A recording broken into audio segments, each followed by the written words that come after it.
नमस्कार, जय हिंद, जय बिहार। आज बिहार में इलेक्शन चल रहा है और पूरे बिहार में एक बहुत बड़ा स्कैम, बहुत बड़ा फ्रॉड चल रहा है और इस फ्रॉड का आज हम खुलासा करेंगे। तो इस खुलासे को जानने के लिए, इस स्कैम को जानने के लिए आपको ये वीडियो पूरा देखना पड़ेगा। अगर आप अपना भविष्य बनाना चाहते हैं तो इस वीडियो को जरूर देखिएगा, नहीं तो अदरवाइज आप स्क्रॉल करके दूसरा वीडियो देख सकते हैं। तो आइए शुरू करते हैं। सबसे पहले हम उसको जानने से पहले पूरी व्यवस्था को जानना पड़ेगा कि ये चल क्या रहा है बिहार में। देखिए, जिस तरह देश और राज्य को चलाने के लिए एक सभा होता है, देश को चलाने के लिए लोकसभा होता है और राज्य को चलाने के लिए विधानसभा होता है राज्य में, उसी तरह एक गांव को चलाने के लिए, गांव में योजनाएं बनाने के लिए, गांव की तरक्की के लिए, गांव में कोई भी प्रकार के सामूहिक काम करने के लिए सभा लगाया जाता है। हमारे पुराने बुजुर्गों ने भी इस सभा का आयोजन हमेशा करते रहे हैं। सभा में ये निर्णय होता है कि हमें गांव का तरक्की विकास कैसे करना है, या कोई भी सामूहिक कार्यक्रम होता है तो उस कार्यक्रम के बारे में वहाँ चर्चा किया जाता है, समझा जाता है और चर्चा के बाद हम निर्णय लेते हैं कि आगे हमें क्या करना है। उसमें एक अध्यक्ष, कोषाध्यक्ष, ऐसे करके पद चिन्हित किया जाता है, चुना जाता है। ठीक उसी प्रकार देश को चलाने के लिए लोकसभा है और राज्य को चलाने के लिए विधानसभा है। राज्य में विधानसभा है, हमारे बिहार में 243 विधानसभा है। अब क्षेत्र है, क्योंकि राज्य बहुत बड़ा है तो उसको अलग अलग क्षेत्रों में बांटा गया है ताकि सहूलियत हो। तो 243 क्षेत्र हैं जहां से अलग अलग जगहों से लोग चुन करके हमारे बिहार में विधानसभा में पहुंचते हैं। बिहार के पटना में, यानी कि हमारा लोक विधानसभा क्षेत्र रामनगर है। तो इसी प्रकार हर जगह का क्षेत्र अलग अलग होगा, कुछ ब्लॉक उसमें आते हैं क्षेत्र में। तो सब एक क्षेत्र को मिला करके एक विधानसभा बनाया जाता है और उस विधानसभा से बहुत सारे कैंडिडेट खड़े होते हैं इलेक्शन के लिए, विधायक के लिए। तो समझना यह कि ये विधायक चुन के करते क्या है।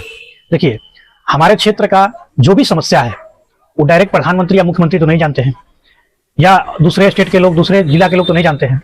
हमारे क्षेत्र का जो भी समस्या है वो हमारे विधायक जानता है, यानी वो हमारे यहाँ से जो चुन के जाएगा। तो विधानसभा जो बनाया जाता है, विधानसभा का मतलब काम होता है वहाँ विधान बनाया जाता है। विधान यानी कि कानून, कि पूरे राज्य में क्या गतिविधि हो रहा है, पूरे राज्य के लिए क्या सही है, कहाँ कौन सा योजना लागू करना है, ठीक है। उस चीज को वहां बैठ करके, वहीं एक सभा होता है विधानसभा, यानी कि कानून का सभा। तो उस सभा में बैठ करके इस योजना को बनाया जाता है, उसको पास किया जाता है और पूरे राज्य पर लागू किया जाता है। विधानसभा में सभी के हर एक व्यक्ति तो नहीं बैठ सकता है, उतने लोगों के सभा में तो नहीं हो सकता है। तो इसीलिए हर व्यक्ति ना पहुंच करके एक चुनिंदा मतलब प्रतिनिधि बनाया गया है कि हमारे पूरे क्षेत्र से चुन करके एक होशियार, पढ़े लिखे और अच्छे उम्मीदवार जो हमारी समस्या को वहां पहुंचाए, हमें क्या कमी है, हमें क्या चाहिए, हमारे लिए क्या कानून अच्छा है, इस सारा समस्या को वहां उठाए, वहां अपना बात रखे, ताकि हमारे लिए सरकार के द्वारा फंड आ सके, हमारे लिए क्या क्या व्यवस्था हो सके, क्या हमारे लिए कमी है, वो सारा चीजें व्यवस्था हो सके। इसका काम कौन करता है? एक विधायक करता है, यानी कि हम जो लीडर अपना चुन के भेजते हैं उसको कहते हैं विधायक, और वही लीडर यहाँ से जो जीत के जाता है वो विधानसभा में बैठता है। ऐसे ऐसे बिहार के 243 विधानसभा क्षेत्रों से लीडर आकर बैठते हैं वहां पे, और वही 243 लीडर बैठ के ये तय करते हैं कि बिहार में क्या करना है। 5 किलो राशन देना है, रोड बनाना है, बिजली देना है, क्या करना है, कितना टैक्स लेना है, ये सारा चीज वो विधानसभा में बैठ के डिसाइड होता है। लेकिन आखिर वहां विधानसभा में करेगा कौन? उसके लिए भी पद निर्धारित किए गए हैं। जैसे सभाओं में अध्यक्ष, उपाध्यक्ष होते हैं, वैसे ही पद निर्धारित किए गए हैं। तो उसमें कुछ मंत्रिमंडल है, अलग अलग विभाग होता है।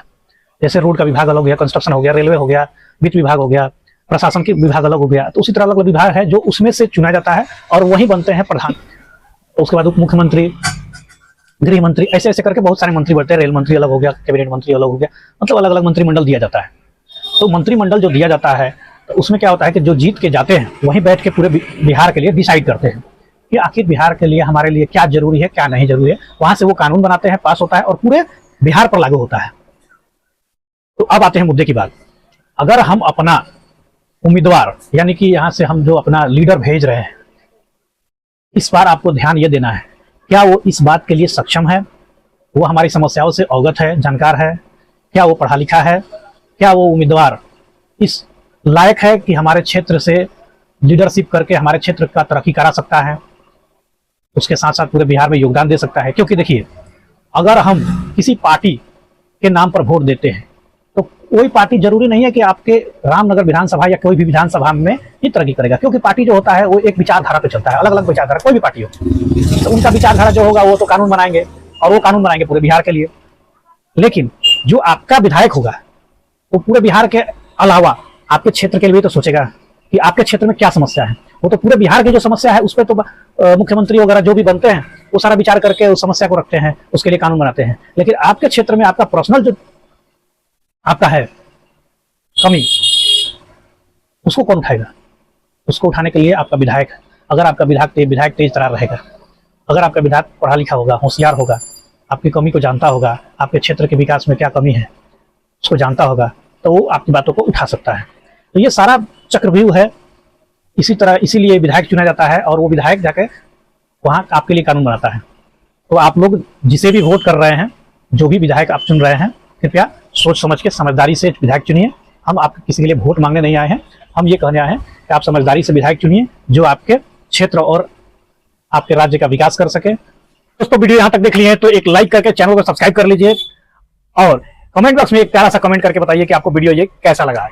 तो जय हिंद, जय बिहार, नमस्कार।